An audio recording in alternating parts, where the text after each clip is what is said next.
Bismillahirrahmanirrahim. Assalamualaikum warahmatullahi wabarakatuh. Alhamdulillahirabbil alamin wassalatu wassalamu ala asrofil anbiya wal mursalin nabiyyina wa habibina Muhammadin wa ala alihi wa sahbihi ajmain. Amma ba'du. Kepada yang terhormat Bapak CEO Absolute Group, Bapak Haji Sastro Esa, kepada yang terhormat Direktur Absolute Service Bapak Brigjen TNI Purnawirawan Insinyur Haji Agus Suyarso, kepada yang terhormat Direktur Absolute Group Ibu Hajah Eka Sri Yulianti, Ibu Asri Insani, dan Bapak Julianto Rahmanto.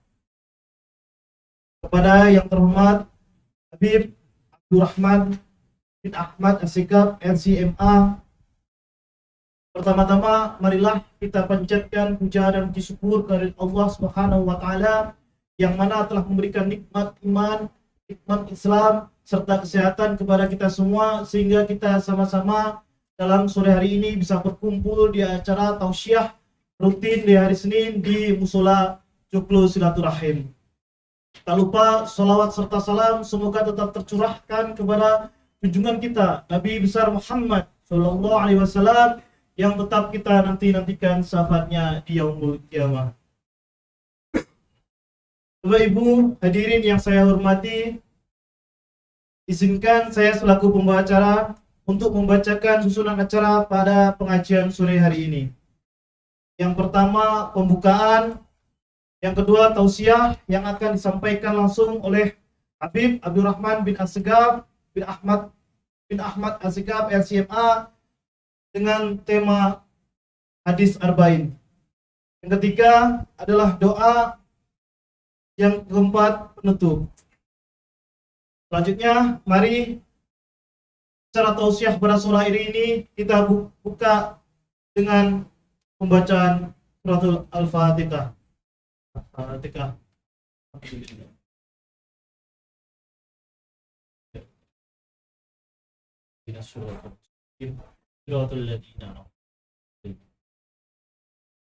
Selanjutnya acara yang kedua, acara inti tausiah yang akan langsung disampaikan oleh guru kita Habib Abdurrahman bin Asegaf. Waktu dan tempat dipersilakan.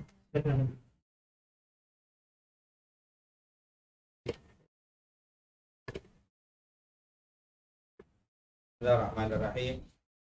Assalamualaikum warahmatullahi wabarakatuh. Alhamdulillah.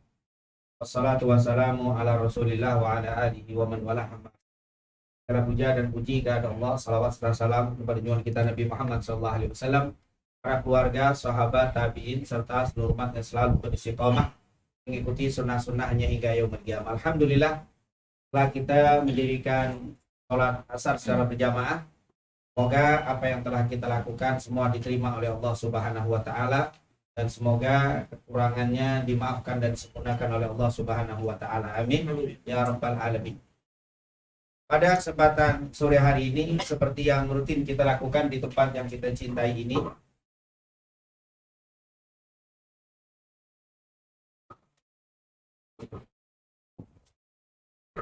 kita akan bersama membahas tentang hadis-hadis Nabi Muhammad SAW yang terdapat dalam kitab Arba'in Nawawiyah. Semoga apa yang kita pelajari ini mendapatkan keberkahan dan keridhaan dari Allah Subhanahu wa taala. Amin ya rabbal alamin. Pada kesempatan sore hari ini kita akan membahas hadis atau melanjutkan dan menyelesaikan sisa hadis yang keempat.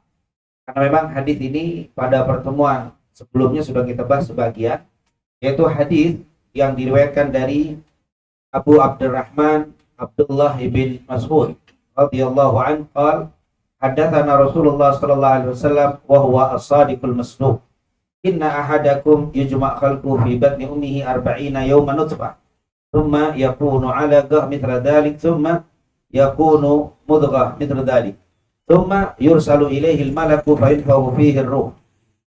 Ini yang sudah kita bahas pada pertemuan sebelumnya, yaitu dari Abdurrahman bin Auf, beliau mengatakan, dari Abdullah ibn Mas'ud radhiyallahu anhu, beliau mengatakan Rasulullah SAW telah bersabda, sesungguhnya ciptaan setiap kalian itu di rahim ibu kalian 40 hari pertama adalah setetes mani. Kemudian 40 hari kemudian menjadi segumpal darah. Kemudian 40 hari kemudian jadi segumpal daging, lalu dibentuklah jadi manusia. Ini sudah kita bahas pada pertemuan yang lalu. Ini tentunya menunjukkan salah satu mukjizatnya Nabi Muhammad. Jadi Nabi Muhammad bercerita tentang proses penciptaan manusia di dalam perut ibunya. Yang mana zaman itu belum pernah ada yang mengungkap itu. Bukan hanya orang Islam, bukan hanya di Mekah, bahkan di Eropa, di Amerika yang terkenal dikatakan maju, tapi zaman itu belum ada satu dokter pun yang mengungkap bagaimana proses ciptaan manusia. Tapi Nabi sudah mengungkapkan itu. Dan ini sampai sekarang dibuktikan betul bahwa apa yang dikatakan Rasulullah SAW itu tidak bertentangan dengan ilmu kedokteran sampai saat ini. Dan ini menunjukkan sekali lagi wa ma yantiqu anil hawa in huwa illa wahyun yuha, bahwa Nabi itu tidak berbicara kecuali wahyu. Jadi Rasulullah tidak pernah belajar ilmu kedokteran. Rasulullah apalagi membaca buku-buku kedokteran tidak ada, saat itu belum ada buku kedokteran. Tapi beliau bisa mengungkapkan proses janin di dalam perut seorang ibu. 40 hari pertama tetes mani, 40 hari kedua segumpal darah, 40 hari ketiga segumpal daging dan dibentuk oleh Allah. Jadi 40 berarti sekitar 4 bulan 10 hari. Jadi ketika sudah berusia 4 bulan 10 hari, manusia itu sempurna dalam perut ibunya. Oleh karena itu sudah kita jelaskan, siapa yang mengaborsi janin di dalam perut saat usianya di bawah 4 bulan 10 hari, misalkan 3 bulan diaborsi, dosa. Tapi kalau sudah 4 bulan 10 hari lebih diaborsi, dosanya seperti membunuh. Jadi beda, sama-sama mengaborsi, tapi yang tadi dia mengaborsi bayi atau janinnya itu baru usia 3 bulan, 2 bulan, dosa. Tapi kalau sudah 4 bulan 10 hari diaborsi, umur 5 bulan diaborsi, dosanya itu seperti membunuh. Ini sangat-sangat apa? Besar sekali. Nanti dia akan berhadapan dengan janinnya sendiri nanti di yaumil qiyamah. Janin itu akan menghadap kepada Allah dan dia mengadukan perbuatan orang tuanya yang telah membunuhnya tanpa dosa. Bahasanya ya ayyudan bin kutilan, dengan apa? Dengan sebab apa saya dibunuh? Saya nggak ada salahnya wahai ibu, saya nggak ada salahnya wahai bapak. Ini akan dituntut di hadapan Allah. Oleh karena itu termasuk minal kabair, termasuk dosa besar, karena mengaborsi bayi yang sudah berusia 4 bulan 10 hari. Kenapa? Karena kalau 4 bulan 10 hari itu sudah sempurna bentuk. Bahkan di sini disebutkan tsumma yursalu ilaihil malak, kemudian dikirim, diutus kepada bayi ini satu malaikat. Terus yunfakhu fihi ruh, dan ditiupkan ruh. Berarti setelah 4 bulan 10 hari bukan hanya bentuknya sempurna, tapi sudah ada ruhnya, hidup seperti manusia biasa. Makanya nanti dalam ilmu fikih kalau ada seorang ibu keguguran, itu bagaimana? Apakah perlu dimandikan, disolatkan, dikafani seperti orang mayit biasa? Tentu dilihat umurnya. Ketika dia bergugur atau terjadi keguguran umur 2 bulan, maka cukup dimandikan, itu dikafani, artinya dibungkus, nggak usah disolatkan, langsung aja dikubur, karena dia belum berbentuk dan belum ada ruh. Tapi kalau sudah usia 5 bulan keguguran, maka itu seperti manusia biasa, yaitu dimandikan, kemudian dikafani, disolatkan, dikuburkan. Nah dia sudah dianggap seperti manusia biasa. Kenapa? Karena sudah lebih dari 4 bulan 10 hari sudah ditiupkan ruh. Kemudian di situ disebutkan wa yunfakhu fihi ruh, ditiupkan ruh. Terus wa yu'maru bi arba'i kalimat, dan diperintahkan untuk menulis arba kalimat, yaitu dengan 4 perkara. Jadi mulai dituliskan 4 perkara. Apa saja? Yang pertama, bikat birizkihi, ditulis rizkinya. Kemudian wa ajalihi, dan ajalnya. Wa amalihi, dan amalnya. Wa sakiyun aw sa'idun, bahagia atau susah. Yaitu saki aw sa'id, susah atau bahagia ditulis. Berarti ada 4 tuh. Yang pertama rizki, ajal, amal, dan termasuk orang bahagia, susah. Hidupnya susah apa? Bahagia. Saat ini yang sudah ditulis. Jodoh masuk gak jodoh? Gak ada kata-kata jodoh situ ya. Berarti jodoh nggak masuk. Jodoh jadi antum harus nyari, nggak bisa nungguin. Nunggu jodoh nggak bisa. Jodoh nggak dapet. Mesti apa? Dicari. Nah ini ada 4. Jadi rizki, ajal, amal, kemudian susah atau bahagia. Berarti saat kalau begitu kita nggak usah beramal aja. Rizki ini kalau udah ditulisin, berarti kita nggak usah kerja juga. Kalau memang dapat duit aja. Ada yang begitu, dia pakai apa? Rizki sudah ditulis, nggak mau kerja. Bagaimana nih? Nah, kata para ulama, ada takdir. Ini namanya takdir ya. Ini takdir kehidupan kita. Ada takdir, ada yang membagi begini. Takdir mubrom dan mu'allaq. Ada takdir yang tidak bisa dirubah, ada takdir yang bisa dirubah. Ini harus kita pahami, jangan kita pasrah dengan takdir terus nggak kerja. Apa nggak kerja, udah nikah, udah punya anak, ya tunggu takdir rezeki maksud. Kalau udah ditentuin sudahlah, datang aja, nggak usah kerja juga datang. Oh ini tidak, kata para ulama, ada takdir yang ditentukan oleh Allah yang harga mati, yang nggak bisa berubah. Tapi takdir ada yang bisa dirubah. Rubahnya dengan apa? Ya, dengan perbuatan kita, dengan doa, dengan ikhtiar itu bisa berubah. Seperti yang takdir nggak bisa dirubah, laki dan perempuan. Seorang ini janin dijadiin laki, nggak bisa dirubah. Mau doa bagaimana kalau udah jadi laki, sudah nggak bisa dirubah. Ada yang maksain diri, berubah sendiri dia. Dari laki dirubah jadi apa? Perempuan. Itu nggak bisa dirubah. Doa nggak bisa, akhirnya dirubah sendiri. Akhirnya dilaknat oleh Allah Subhanahu wa Ta'ala. Allah melaknat orang yang merubah jenis kelamin dari laki ke perempuan, perempuan laki. Kenapa? Karena itu nggak bisa dirubah. Tapi banyak takdir yang bisa dirubah, di antaranya rezeki. Ini bisa berubah. Bagaimana caranya? Tentunya kata para ulama, yang pertama, rezeki itu bisa dirubah takdirnya dengan banyak berdoa. Dengan berdoa itu bisa berubah. Yang kedua, ikhtiar, yaitu berusaha. Itu akan bisa berubah. Dan tentunya ini dua merupakan kunci. Ikhtiarnya nanti tentunya dengan cara kita masing-masing, tapi doa tetap minta. Ini bisa berubah. Karena Allah Subhanahu wa Ta'ala ketika menentukan rezeki pun itu tidak langsung tiba-tiba kita diam, tiba-tiba jatuhin duit dari genteng, atau dikasih makanan dari genteng, atau nongol jatuh sendiri, atau nongol tiba-tiba. Tidak. Allah akan berikan, tapi dengan syarat kita harus bergerak. Tidak ada rezeki yang diam aja, harus ada usaha, harus ada usaha. Ini kita pernah ceritakan bagaimana Sayyidah Maryam ketika mau dikasih kurma muda oleh Allah, Allah perintahkan Sayyidah Maryam untuk menggerakkan apa? Batang kurma. Waktu itu kan habis melahirkan Nabi Isa. Lemah.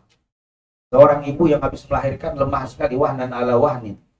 Dan waktu itu dia perlu tenaga untuk bawa bayinya pulang. Mau berdiri berat. Tapi Allah bilang gerakkan pohon kurma. Kebetulan dia bersandar di pohon kurma yang sedang berbuah. Disuruh gerak. Akhirnya dia berdiri menggerakkan pohon kurma. Sakit alaihi rotobat jani. Waktu digerakkan begitu, tiba-tiba korma-korma muda berjatuhan. Itu pohon korma yang muda itu masih mengkal. Musola ini kita rame-rame goyangin pohon korma, nggak mungkin jatuh buah. Rame-rame. Apalagi seorang ibu baru melahirkan, tidak mungkin bisa jatuh. Tapi Allah ingin memberikan pohon buah korma kepada ini, harus ada ikhtiar dulu. Makanya dia disuruh perintahkan untuk bergerak. Waktu menggerakkan baru berjatuhan. Kenapa enggak Allah berikan aja langsung berjatuhan? Allah ingin bergerak.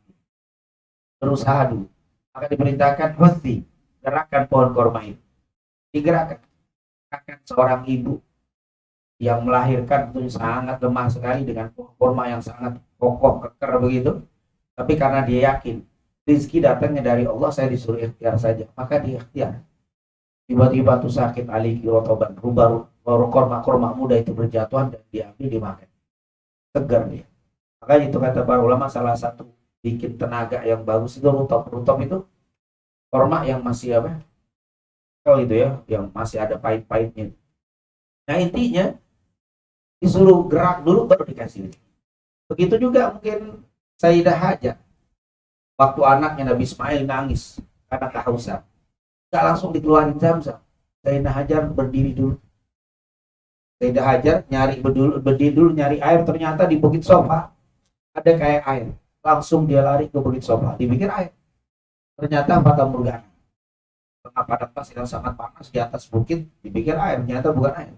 Fata morgana. Terus dicari-cari lagi. Di Bukit Marwah ada air. Lari lagi. Dari Sofa ke Marwah ternyata nggak ada. Hanya fata morgana lagi. Sofa ada lagi, lari sampai 7 kali. Sofa Marwah Sofa itu agak jaraknya hampir 3 kilo tuh, Sofa Marwah Sofa Marwah 7 kali bolak-balik itu hampir 3 kilo. Keluar airnya di kaki Nabi Ismail. Nabi Ismail dekat Ka'bah. Dia nangis dekat kakinya Nabi Ismail, keluar air Zam-Zam. Sayyidah Maryam bergerak nih ke sana kemari, airnya di sini keluar. Intinya Allah bisa saja memberikan air itu keluar tanpa Sayyidah Hajar bergerak, tapi enggak. Allah biarkan dulu Sayyidah Hajar bergerak. Sofa Marwah baru dikeluarkan. Artinya rezeki itu sudah ditentukan, tapi tidak bisa datang begitu aja. Rezeki itu sudah ditentukan Allah. Tapi kalau kita tidak ambil, kalau kita tidak bergerak, kita tidak berdoa, tidak datang sendiri. Maka ini yang harus kita yakini. Jangan sampai rezeki sudah ditentukan, kemudian di rumah seharian uncang-uncang kaki bakal datang. Tidak, dia harus apa? Ada ikhtiar. Nah inilah yang merupakan hal yang harus kita yakini berkaitan dengan takdir. Tapi ikhtiar itu jangan diyakini sebagai sumber rezeki kita. Sumber rezeki kita adalah Allah. Buktinya Sayyidah Hajar lari Sofa Marwah, rezekinya dekat kaki Nabi Ismail. Kenapa nggak di Sofa, nggak di Marwah? Karena nggak setiap usaha itu dapetnya di situ. Begitu juga tentunya kerjaan kita, ilmu kita. Ada orang yang sekolahnya itu ekonomi. Dia rezekinya bukan di ekonomi, dapatnya di bagian apa? Bagiannya beda. Itu hal yang biasa. Ini merupakan hal yang sudah dijelaskan oleh para ulama. Ilmu itu tidak berkaitan dengan rizki, harta itu. Rizki itu tidak berkaitan dengan keilmuan kita. Rizki tidak berkaitan dengan kekuatan kita. Rizki juga tidak dengan cepat dan lambatnya gerakan kita. Yang penting bergerak, berusaha. Allah akan kasih. Jangan dikira orang naik angkot, bawa angkot itu, angkot yang ngebut jalannya rezekinya banyak kan, belum tentu. Berapa banyak penumpang lewat mulu, lalu ngebut bawanya. Jangan dipikir, wah ritnya banyak, itu maka jangan rezekinya banyak. Nah, orang normal saja itu lebih bagus daripada terlalu lambat, terlalu cepat. Jangan. Normalnya jalan itu akan lebih. Jangan dikira kalau memang rezeki itu berkaitan dengan cepat dan lambat, ya pasti yang cepat, yang ngebut bawa angkot itu, bawa penumpang banyak kan ternyata. Begitu juga, bukan karena ilmu. Rezeki itu dari ilmu sendiri, rezeki sendiri. Jangan dipikir kalau saya berilmu tinggi, saya rezekinya banyak. Banyak yang ilmunya tinggi, profesor, doktor, tapi rezekinya sedikit. Ada yang tidak sampai lulus SMA, tapi rezekinya banyak. Tidak ada kaitan rezeki dengan ilmu. Jangan dipikir kalau sudah alim, pinter, profesor dalam bidang ini bakal jadi kaya-kaya. Tidak. Ini adalah apa? Makanya kalau ada orang yang belajar karena pengen cari rezeki, itu salah sekali. Kenapa Anda mengambil ilmu ini? Biar duitnya banyak, itu salah. Mestinya dia mempelajari ilmu karena demen, karena suka dengan ilmu itu. Masalah rezeki itu lain. Ada yang lulusan STM, kerjanya di ekonomi. Adanya yang tidak berkaitan dengan ilmuwan dia, dan itu hal yang biasa. Memang rezeki itu tidak berkaitan dengan ilmu, rezeki tidak berkaitan dengan kekuatan dan tenaga. Jangan dipikir orang yang kuat tenaganya rezekinya banyak, yang lemah sedikit. Enggak. Berapa banyak orang kuat tapi rezekinya sedikit, yang lemah gemulai juga rezekinya banyak. Begitulah, rezeki itu sudah ditentukan, takdirnya sudah ada, dan kita disuruh untuk berikhtiar. Yang menarik itu ada sebuah hadis yang mengatakan orang itu kalau memang sudah datang waktu rezekinya, dia akan dapat. Tetapi kadang ada orang yang tidak sabar. Dengan datangnya itu kelamaan, akhirnya dia ngambil jalan pintas. Dengan apa? Korupsi misalkan. Dia korupsi dapat duit banyak. Dia pikir dengan korupsi, saya kalau nggak korupsi nggak bakal kaya. Itu salah. Karena kalau memang rezekimu sudah datang, kata para ulama, dia korupsi nggak ketangkep, aman sampai berakhir. Sebenarnya tanpa korupsi pun dia mestinya dapat uang. Tapi kan dia nggak sabar, dia ambil dengan cara korupsi. Akhirnya yang tadinya mestinya halal menjadi haram. Berapa banyak orang korupsi tapi nggak kaya-kaya juga. Baru korupsi ketangkap lagi. Baru tangkap lagi ya nggak kaya juga hidup. Tapi berapa banyak orang tidak korupsi jujur tapi malah menjadi kaya dan bahagia. Jadi ternyata kalau memang rezeki itu kita milik kita, walaupun tanpa korupsi pasti dapat. Ini kalau memang, tapi kalau memang bukan milik kita, ditentukan bukan jadi milik kita, walaupun dengan cara korupsi mencuri tetap nggak bakal dapat. Ini adalah takdir yang harus kita yakin. Sehingga kita itu tugasnya berdoa, berikhtiar, dan bersabar dengan apa yang sudah ditentukan oleh Allah dan menerima dengan ikhlas rezeki yang sudah ditentukan oleh Allah Subhanahu wa taala. Ini adalah rezeki. Yang kedua ajal. Begitu juga ajal. Ajal itu juga bisa berubah. Kita sudah ditentukan oleh Allah misalkan di dalam perut ibu kita umurnya 40 tahun. Tapi bisa berubah nggak? Itu kata ulama bisa berubah. Dengan kita banyak berdoa, dengan kita banyak melakukan amal soleh yang telah ditentukan oleh Rasul, umur bisa nambah. Oleh karena itu, tidak mengapa kita berdoa, ya Allah panjangkan umur kami dalam taat kepada Allah. Berarti minta panjang umur menunjukkan umur itu bisa nambah. Nambah itu bukan nambah kualitasnya saja. Bahkan kuantitasnya pun nambah. Yang tadinya umur 40 bisa jadi umur 45. Ada doanya, ada amalnya. Doanya itu minta biar panjang umur. Yang kedua, amalnya misalkan berbakti kepada orang tua. Itu kata Rasulullah, la yazidu fil umri illal bir. Tidak ada yang bisa menambah umur yang lebih hebat daripada berbakti sama orang tua. Jadi kalau kita punya orang tua, kita berbakti sama mereka itu manjangin umur. Nah, durhaka itu malah cepat itu. Durhaka itu cepat lewat itu. Kalau berbakti malah dipanjangkan umur oleh Allah. Jadi ternyata yang kedua silaturahim. Ansarahu an yumsatalahu fi rizqi wa yumsalahu fi athari falyasir rahimah. Siapa yang mau diberikan berkah umur, berkah rizki, sambung tali silaturahim. Berkah rizki, berkah umur maksudnya apa? Berkah umur maksudnya adalah umurnya mengandung berkah. Di antara keberkahan umur itu panjang, sehat itu juga panjang, manfaat itu juga berkah umur. Jadi ternyata ada amalan-amalan itu yang bisa menambahkan umur. Jadi jangan kita sudah ditentukan Allah, udahlah. Walaupun saya lompat dari sini ke bawah, kalau memang belum waktunya mati, belum lompat aja tiap pulang dari kantor. Nggak mau jalan tangga. Kan aku mati udah takdir, saat kalau mau mati udah takdir, belum. Mati nggak lama-lama mati itu orang. Belum di umur waktunya. Sudah ditentukan takdir, iya. Ditentukan tapi bisa berubah, bisa lebih cepat, bisa lebih panjang. Apalagi lari ke Monas. Lompat antum pakai yakin. Memang kalau sudah yakin, kalau belum takdir mati belum, insya Allah dilompat. Bismillah, dilompat dari Monas. Kira-kira mati orang. Lompat semua kepalanya, semua bisa semua. Kan udah takdir. Enggak. Memang Allah tentukan umurmu 40. Tapi kalau engkau bunuh diri, bisa 2 hari mati. Umur 5 tahun kau bunuh diri, mati. Bukan berarti udah gak mati, mesti 40. Enggak. Begitu juga 40 kalau kau menjaga dengan baik, bisa nambah. Bahasa gampang nih handphone. Waktu diciptakan sama perusahaan, handphone ini perusahaan sudah tahu ini handphone kalau dirawat dengan bagus 5 tahun lah bisa berjalan dengan baik. Di atas 5 tahun mulai error. Ini 5 tahun berarti umur.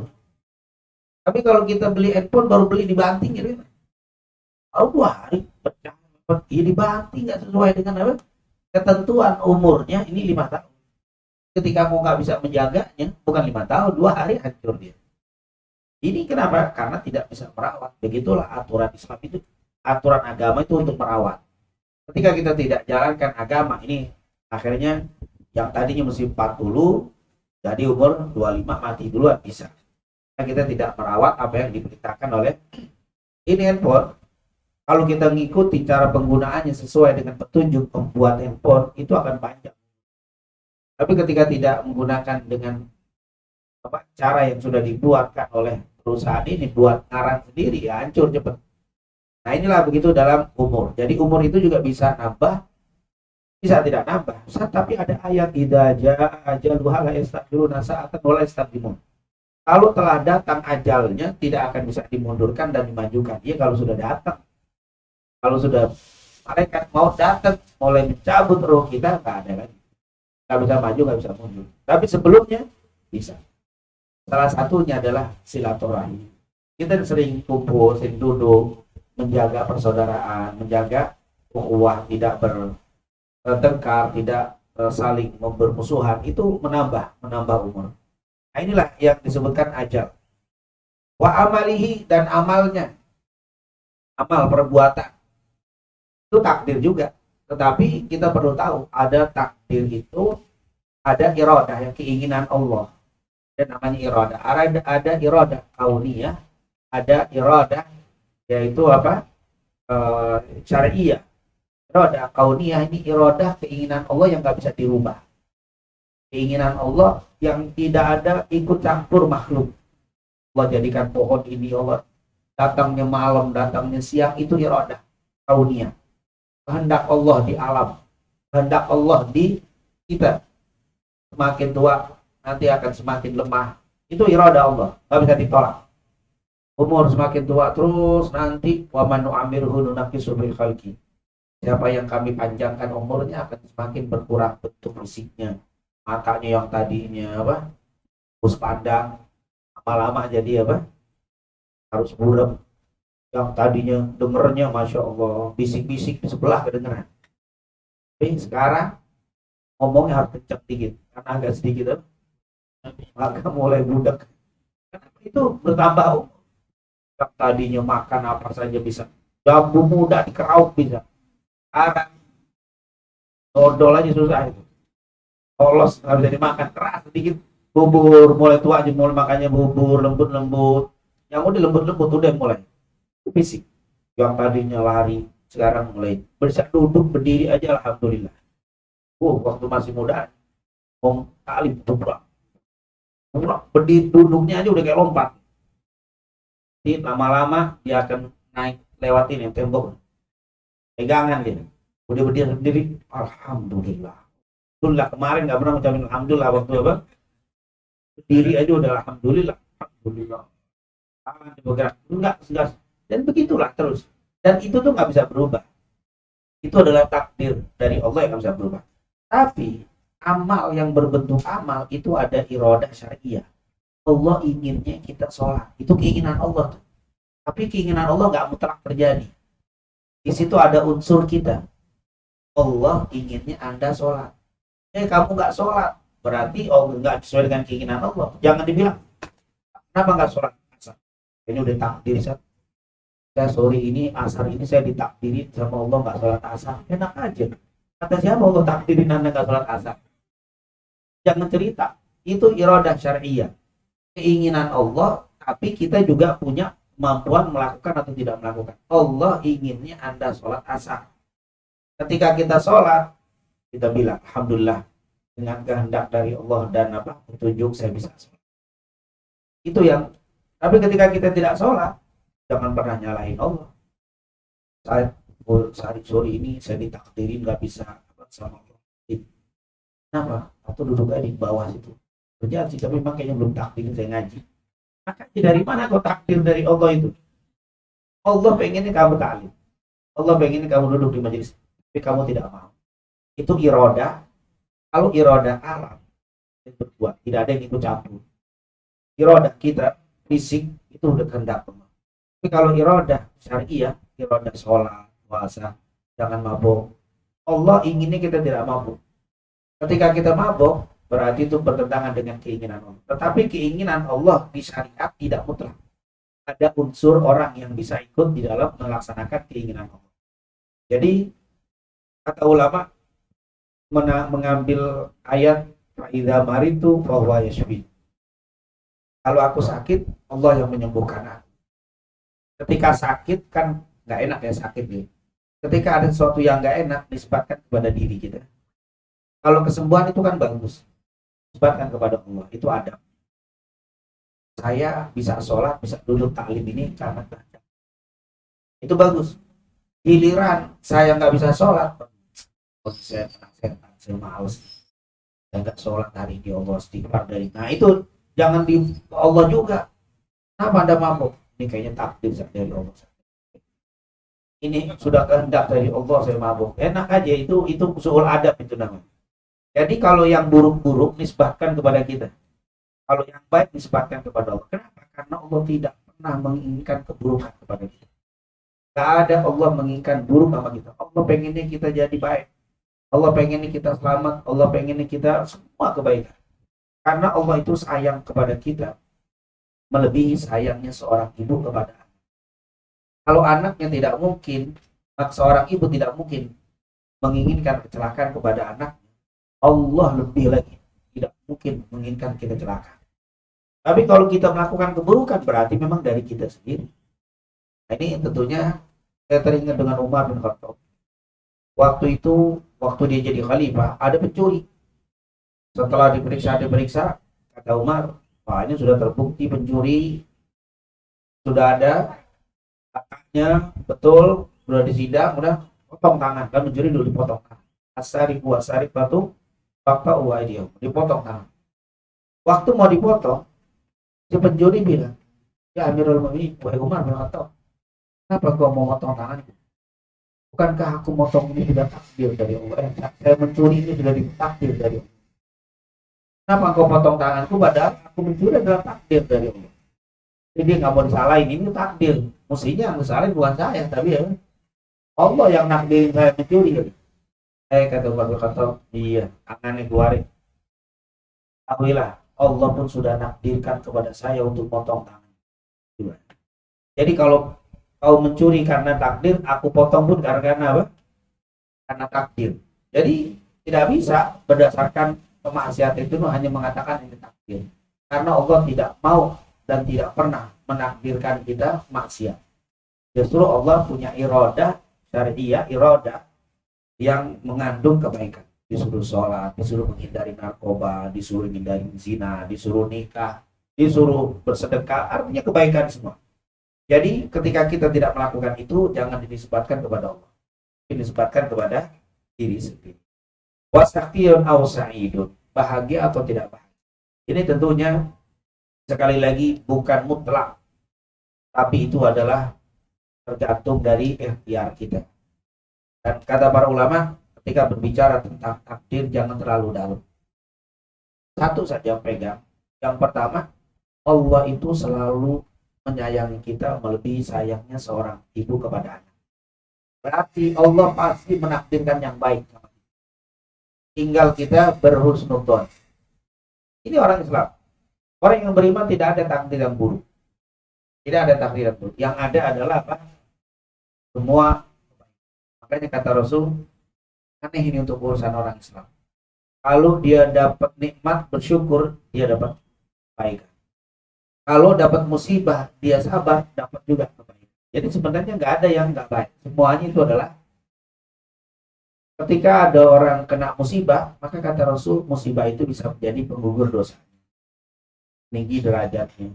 Kedepannya ada sesuatu yang baik yang Allah akan berikan. Inna ma'al usri yusra, inna ma'al usri yusra. Pasti ada kebagusan, kebaikan di belakang. Nah ini tentunya yang harus kita yakini. Takdir selalu Allah memberikan kebaikan kepada kita. Walaupun kelihatannya tidak baik. Dia ada kebaikan. Contoh paling gampang, pernah dengarkan cerita Nabi Khidir dan Nabi Musa. Nabi Musa dan Nabi Khidir pernah berjalan. Salah satu kejadiannya ada seorang anak kecil. Waktu itu lagi Nabi Khidir dan Musa berjalan, ada anak-anak kecil yang sedang ceria bermain-main. Seperti anak biasa bermain-main. Salah satu ada anak kecil yang diam. Akhirnya Nabi Khidir menghampiri anak itu. Setelah dekat itu anak, dibunuh itu anak. Dalam riwayat, Nabi Khidir ngambil batu yang besar, dan anak itu dipegang, dipukul palanya. Pukul palanya, dikeprok mungkin bahasa, pecah itu kepala. Ini Nabi yang mukul. Nabi itu pukulannya tuh bisa sekian kali lipat dari manusia biasa. Dan Nabi Musa pernah pukul orang mati. Langsung dipukul mati sama Nabi Musa. Pukulannya tuh kuat. Ini orang dipukul anak kecil dipukul batu. Dalam riwayat itu orang di akhirnya dicekek. Dalam riwayat palanya dipotong. Itu Nabi Musa sampai kafir. Bihirir. Taqtulu nafsan zakiyatan bighairi nafs. Kalau kau bunuh ini yang nggak punya dosa. Bersih nggak punya dosa, masih kecil dibunuh. Kan kelihatannya mengerikan. Nabi Khidir. Musa, Allah kasih tahu sama saya, ini anak punya dua orang, bapak dan ibu. Bapak ibunya sangat sayang sama dia. Ini anak kecintaan. Dan Allah bilang, ini anak gedenya nanti menjadi orang yang tidak beriman kepada Allah. Menjadi ahli maksiat. Karena cintanya si bapak ibunya, akhir bapak ibunya pun terpengaruh dengan anaknya. Akhirnya Allah kirim saya untuk menyelamatkan bapak ibunya dan menyelamatkan anaknya. Saya suruh dibunuh. Dengan dia mati, dia belum punya dosa, masih kecil. Kan maksiatnya nanti kalau gede, ternyata masih kecil, belum punya dosa. Saya bunuh, akhirnya dia selamat, karena tidak punya dosa. Bapak ibunya pun selamat imannya, karena anaknya sudah. Kalau ini gede, besar, ini akan mempengaruhi bapak ibunya akan melakukan kemaksiatan gara-gara. Jadi dengan dibunuh satu anak ini, tiga-tiganya selamat. Ini kelihatannya kan buruk, tapi kedepannya ternyata sesuatu yang luar biasa. Begitulah takdir. Kalau kita mensikapi dengan takdir yang baik dan buruk, semuanya baik. Saat itu kelihatannya buruk, tapi ke belakangnya ada kebaikan yang Allah kehendaki. Tapi itu tentunya untuk Nabi ya. Jangan melihat anak kecil ini kayaknya nakal gede. Apa? Pukul aja. Itu galak banget. Ini kelihatannya gede ini ahli maksiat. Biar takut, biar kapok dulu nih anak. Itu tidak boleh karena ini nabi yang dapat apa? Wahyu. Kalau perkiraan nggak boleh, apalagi ada perkiraan. Nah ini tentunya manusia itu meleset, tentunya tidak pasti, tapi kalau nabi kan wahyu. Nah itulah tentunya berbicara tentang takdir. Insya Allah selalu memberikan takdir yang baik kepada kita semuanya. Nah yang terakhir, wa inna ahadakum la ya'malu bi amali ahlil jannah. Ada salah seorang di antara kalian amalnya baik terus. Amalnya itu amalan perbuatan ahli surga. Hatta mayakunu bainahu wa bainaha illa dira. Sampai amalnya baik. Gak ada hidupnya, gak lama lagi, tinggal seminggu, 2 minggu, mati, masuk surga musimnya. Ternyata dikatakan apa? Fayasbiqu alihil kitab. Ternyata takdir sudah ditentukan. Fayamalu bi amali ahlin nar fayadkhuluha. Tiba-tiba 2 pekan, sebulan sebelum meninggal berubah. Yang tadinya amal soleh berubah jadi maksiat, mati dalam keadaan su'ul khatimah. Akhirnya masuk. Sebaliknya, wa inna hadakum la ya'malu bi amali ahlin nar. Ada aja buat orang yang amalnya maksiat mulu. Maksiat. Subhanallah. Selangkah lagi masuk surga, masuk neraka. Tiba-tiba datang ajalnya. Sebelum datang ajal, takdir sudah menentukan dia ini orang baik. Sebelum meninggalnya tiba-tiba dia bertobat. Tobat, akhirnya mati dan masuk ke dalam surga. Ini berbalik. Yang tadi berbuatnya ahli surga, matinya su'ul khatimah. Ini ada orang ahli maksiat, matinya husnul khatimah. Ada yang begitu karena takdir. Kok begitu berarti kita beri dong yang beramal soleh ini. Jangan-jangan kita nggak tahu ya. Ini hadis disampaikan supaya yang pertama hikmah agar kita jangan sombong dengan amal soleh kita. Kita tidak tahu akhir hayat kita. Jangan kita sudah bisa sholat, kita sudah bisa ngaji, kita bisa taklim, kita bisa beramal soleh, jangan meremehkan orang lain. Dan jangan kita merasa ujub ya. Ujub itu artinya apa? Pamer bangga diri. Pas duduk sebelah ini sih modelnya sholatnya. Sebelahnya, tamu-tamu itu nggak sholat kita meremehkan. Model sholat sendiri saya sih berjamaah. Wah itu jadi apa? Ya, kamu tidak tahu bagaimana akhir hayat kita. Nah ini hadis ini membuat kita tidak ujub, tidak sombong dengan amal ibadah. Yang ada ketika kita bisa beramal soleh kita harus bersyukur, bukan meremehkan. Terus juga tidak boleh, yang kedua hikmahnya, tidak boleh menuduh atau mengklaim atau menstempel. Ya orang begini mulu, saya pasti neraka. Pasti neraka. Belum tentu. Kita tidak tahu tuh orang pasti neraka. Nggak tahu gitu. Tiba-tiba di akhir hayatnya dia apa? Taubat. Taubat beramal soleh. Yo kita menstempel aja apa? Kayak ngomong pasti lagi. Pasti neraka. Tapi belum tentu, siapa yang bisa pastikan. Sebelum mati belum bisa. Kalau sudah mati baru ketahuan. Oh matinya. Iya benar sulhan. Tapi sebelum mati tak boleh kita menuduh orang bahwa itu adalah ahli neraka. Bahkan maaf non muslim tak boleh. Ini orang Kristen tidak, belum tentu. Karena belum tentu, karena belum meninggal. Tiba-tiba umur 50, 60 dia taubat masuk Islam, surga. Kita sudah tuduh dia masuk neraka. Tidak ada yang mengklaim dan menuduh orang itu neraka atau surga sampai akhir. Ini hadis, hati-hati. Dan disuruh supaya kita nggak berubah ini, apa itu ikhlas lillahi. Orang yang ikhlas itu insya Allah tidak berubah sampai akhir hayat. Tapi kalau ibadahnya tidak ikhlas, itu akan gampang berubah. Nah ini hadis disuruh kita ikhlaslah di dalam beribadah. Dan yang keempat selanjutnya jangan lupa berdoa Allah supaya matinya husnul. Kita sering berdoa ya, supaya kita di husnul khatimah di akhir hayat. Insya Allah dengan keberkahan majelis ilmu yang kita lakukan di sore hari ini, Allah kabulkan semua hajat-hajat kita. Amin. Allah mudahkan segala urusan kita. Allah tetapkan iman dan Islam kita sampai akhir hayat kita. Dan kita doakan kepada saudara-saudara kita yang belum beriman, yang belum beramal soleh, semoga mereka dapat taufik hidayah dari Allah SWT. Dan semoga Allah memberikan takdir yang baik semua kepada kita sampai hayat kita. Amin ya Rabbal Alamin. Itulah mungkin yang bisa kita sampaikan di hadis yang keempat. Alhamdulillah. Jadi pertemuan akan datang kita masuk ke hadis yang kelima. Insya Allah. Subhanallah. Terima kasih Habib atas ilmunya. Hadis arba'in yang keempat akan saya rangkum coba. Yang pertama, Nabi tidak berbicara kecuali wahyu. Ini dibuktikan dengan penciptaan manusia. Yang kedua, seseorang yang melakukan aborsi adalah dosa, termasuk dosa besar. Yang ketiga, janin setelah 40 hari akan ditiupkan roh dan dituliskan rezeki, ajal, amal, susah, atau bahagia. Yang keempat, meskipun rezeki sudah ditulis saat penciptakan roh, tapi manusia harus berikhtiar untuk mendapatkan rezeki tersebut. Yang kelima, usaha dalam mencari rezeki jangan diyakini sepenuhnya sebagai sumber rezeki, karena sejatinya rezeki berasal dari Allah Subhanahu wa Ta'ala. Yang keenam, ajal bisa berubah dengan banyak berdoa dan amal soleh bisa memperpanjang umur. Ketujuh, berbakti kepada orang tua dan silaturahim bisa memperpanjang umur.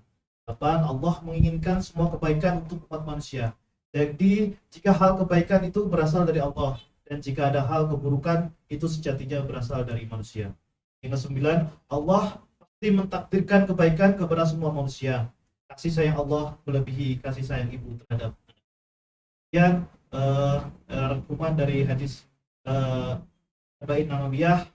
Kalau ada pertanyaan dari offline maupun online, dipersilakan. Silakan. Silakan Pak Indri. Assalamualaikum warahmatullahi wabarakatuh. Waalaikumsalam warahmatullahi wabarakatuh.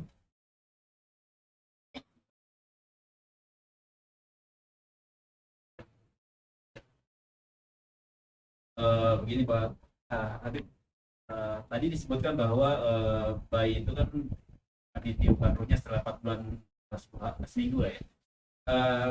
Dan di dalam Al-Quran disebutkan bahwa manusia yang sudah meninggal itu akan kumpulkan dia melahir dan keluarganya.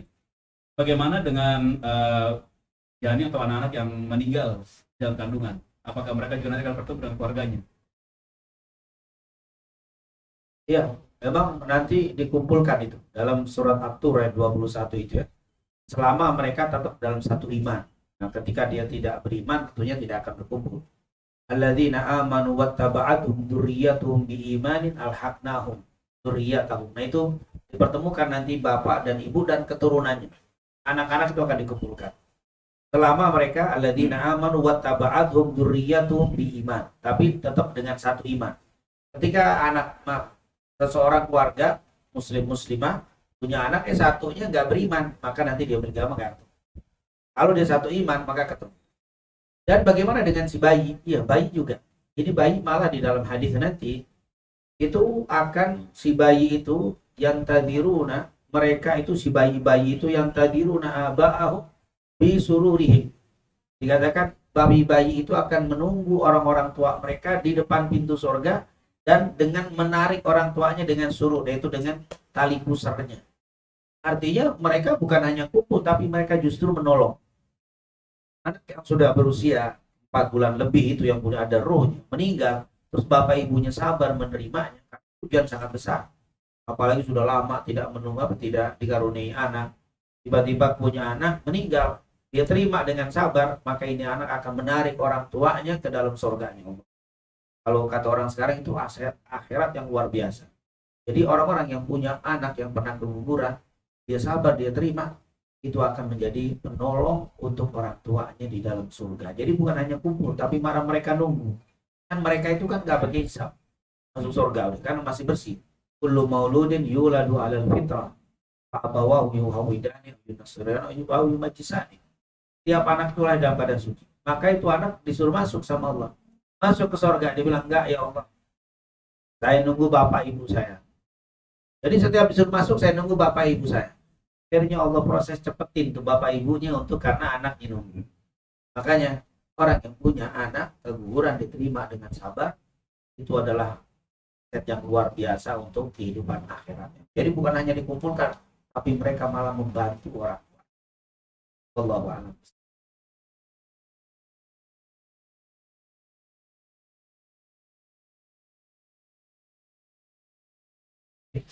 Selanjutnya, apakah ada lagi tanya dari offline?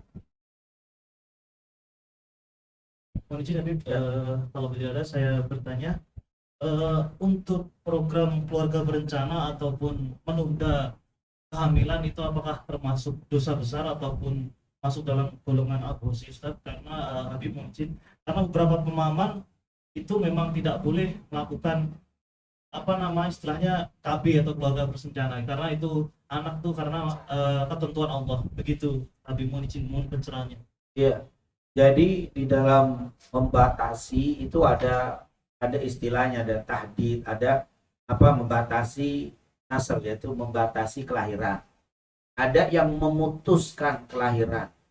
Nah, jadi yang keluarga berencana itu ada rencana, berarti nggak diputuskan. Yang diharapkan oleh para ulama kalau di total dimatikan. Misalkan rahim langsung ditutup, kan ada ya, sama sekali tidak, sih dia punya sama sekali nggak bisa hamil sudah. Padahal dia masih aktif, itu tidak boleh. Itu kata para ulama tidak boleh. Mematikan itu kecuali kata dokter ini berbahaya.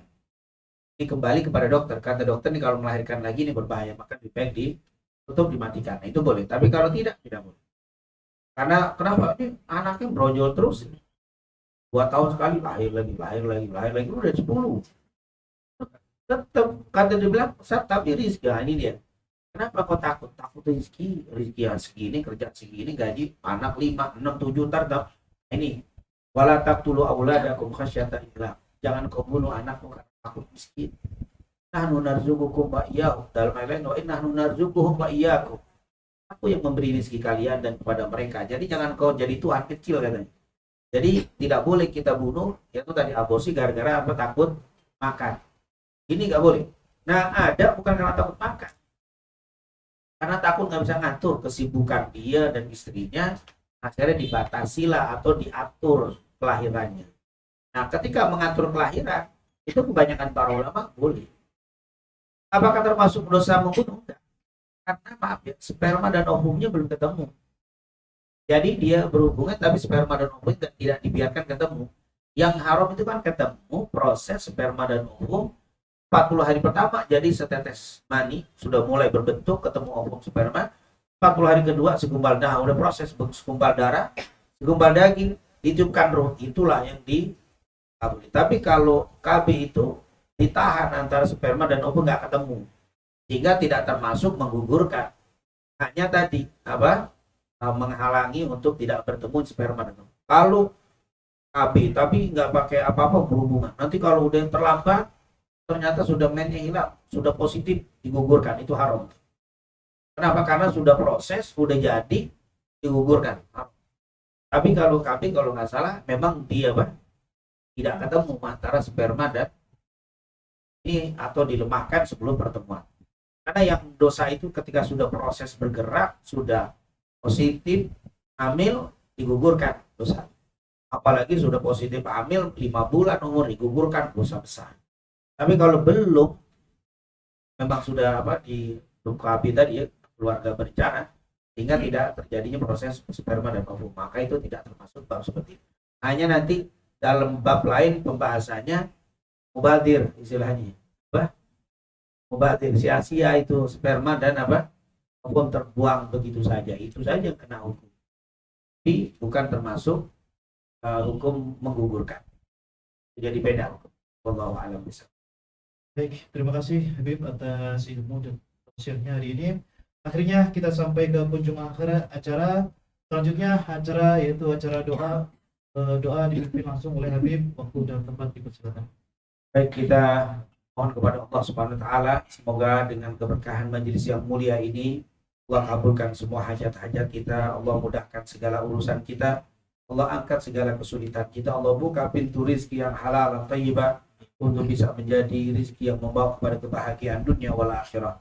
Semoga Allah jadikan keluarga kita semua keluarga yang sakinah, mawaddah warahmah, dan Allah berikan takdir yang baik kepada keluarga kita semuanya. Takdir yang bisa membawa kepada kebahagiaan, takdir yang menyelamatkan kita dari berbagai macam musibah di dunia wal akhirah. Amin amin ya rabbal alamin. Rabbana taqabbal minna innaka antas samiul alim wa tub alaina innaka antat tawwabur rahim. Allahumma inna nas'aluka ilman nafi'an wa rizqan thayyiban wa amalan salihan maghfura. Rabbana atina fid dunya hasanah wa fil akhirati hasanah wa qina adzabannar. Wa sallallahu ala sayyidina Muhammadin wa ala alihi washabihi wasallam. Walhamdulillahi rabbil alamin. Baik, akhirnya sampai kepada penutup acara. Sebelum kami tutup, saya selaku pembawa acara mohon maaf yang sebesar-besarnya jika ada kesalahan-kesalahan kata yang saya ucapkan, baik sengaja maupun tidak sengaja.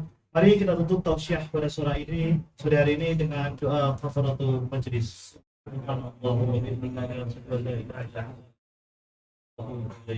Assalamualaikum warahmatullahi wabarakatuh.